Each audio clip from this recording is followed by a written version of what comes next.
Jei paklaustume, koks moters priedas gerina jos nuotaiką kartu ir sveikatą, puošia kasdieno rytų iki vakaro, tikriausiai daugelis atsakytų rankinė, ypač jei ji originali, rankų darbo.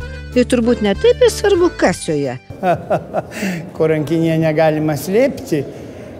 Negalima slėpti iš tikrųjų jokių būdų savo nuotaikos, savo šypsenos, savo geros nuotaikos. Jeigu jau rankinę turime ir su ją einame, kur tai aišku, jinai mūsų draugas tuo momentu.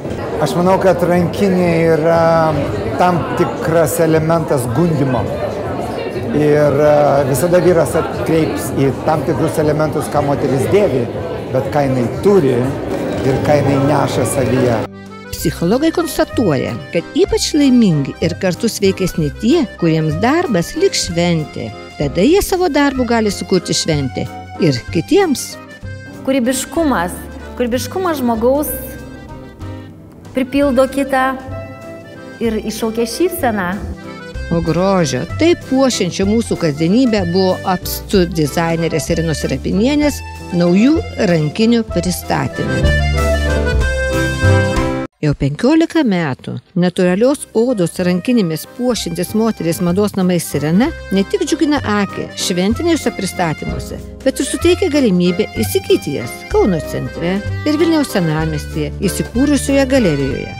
Didelės ir talpios, vidutinio dydžio ir miniatiūrinės, blizgios ir matinės odos, santūrios ir išpuoštos žaismingomis detalėmis, bet visos elegantiškos. Sirenos vadovė bei dizainerė Irina Serapinienė pabrėžia, kad nenori diktuoti tendencijų ar stiliaus, nes iš patirties žino, kad moteris rankinę renkasi priekabiau nei rūbą. Sirenos rankinių išskirtinumas tas, kad kiekviena užbaigiama gaminti rankomis.